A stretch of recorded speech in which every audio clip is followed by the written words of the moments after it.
Police ಇಲಾಖೆನಲ್ಲಿ ₹1 ವರ್ಗಾವಣೆನಲ್ಲಿ ₹1 ದುಡ್ಡು ಮುಟ್ಟಿಲ್ಲ, ಅಕಸ್ಮಾತ್ ನಾನು ಮುಟ್ಟಿದ್ರೆ ರಾಜೀನಾಮೆಯನ್ನು ಕೊಟ್ಬಿಡ್ತೇನೆ ಅಂತ ಮಾತನ್ನು ಅವ್ರು ಹೇಳಿದ್ರು. ನೀವು ಸಜ್ಜನರು, ನೀವು ಯತಿಗಳು, ಯಾವ ಇಂದ್ರ ಇದರಲ್ಲಿ ಕೈ ಹಾಕಿದಾನೆ ಹೇಳಿ? ಯಾವ ಇಂದ್ರಚಂದ್ರರು ಈ ಪೊಲೀಸ್ ಸ್ಟೇಷನ್ ಪೊಲೀಸಿನ ವರದಿನಲ್ಲಿ ಕೈ ಹಾಕಿದ್ರು? ನಿಮ್ಮನ್ನ ನಿಯಂತ್ರಣ ಮಾಡ್ತಾ ಇರುವಂತ ಇಂದ್ರಿಯ ಶಕ್ತಿ ಯಾವುದು ಕರ್ನಾಟಕದಲ್ಲಿ? ಹಾಗಾದ್ರೆ ನಿಮ್ಮ ವರ್ಗಾವಣೆಯ ಪಟ್ಟಿಯನ್ನ ನೀವಲ್ಲದೆ ಇನ್ಯಾರು ಬದಲಾಯಿಸಲಿಕ್ಕೆ ಸಾಧ್ಯ ಇದೆ? ನಿಮಗೆ ಇವತ್ತು ಇದನ್ನ ನಿಯಂತ್ರಣ ಮಾಡಲಿಲ್ಲ ಅಂತಂದ್ರೆ ಯಾವ ಇಂದ್ರ ಇದನ್ನ ನಿಯಂತ್ರಣ ಮಾಡ್ತಾ ಇದ್ದಾನೆ? ಇದನ್ನ ಹೇಳ್ಬೇಕಲ್ಲ ನೀವು.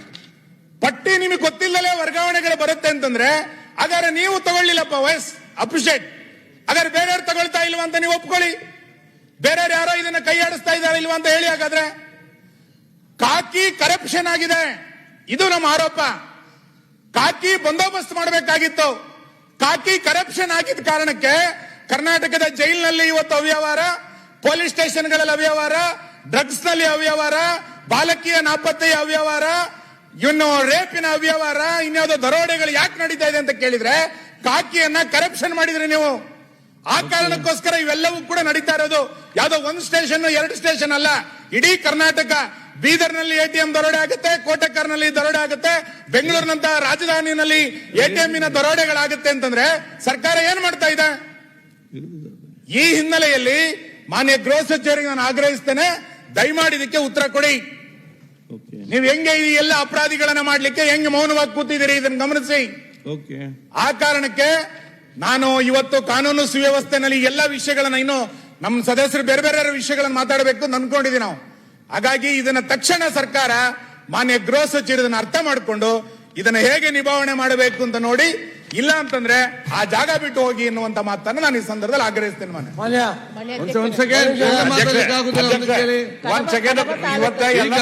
ಕೊಟ್ಬಿಡಿ ಸರ್. ಆಯ್ತಾ ಒಂದ್ ಸೆಕೆಂಡ್ ಅಧ್ಯಕ್ಷ.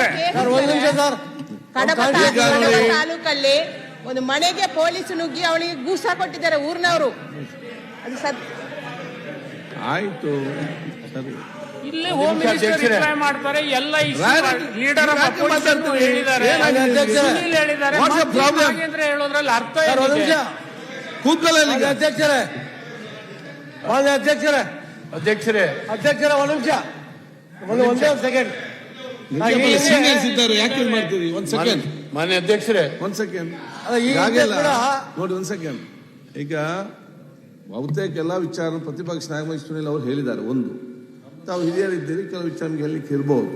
ನಾನು ಹೇಳಿದೆ ಅಂತ ಹೇಳಿದ್ರೆ ಆದಷ್ಟು ಬೇಗನೆ ಎಲ್ಲ ಚರ್ಚೆ ಕೂಡ ಶಾಪ್ 8 ಗಂಟೆಗೆ ಇದನ್ನು ಮುಗಿಸ್ಬೇಕು. ಮತ್ತೆ ನಾವು ಕಾಲಿಂಗ್ ಅಟೆನ್ಷನ್ ತಗೊಳ್ಬೇಕು ಅಷ್ಟೇ. ಅದಕ್ಕಾಗಿ ಅಲ್ಲ, 2 ಅವ್ರು ಬೇಗ ಮುಗಿಸಿದ್ದಾರೆ, ನಿಮಿಷ ಆಗ್ತದೆ.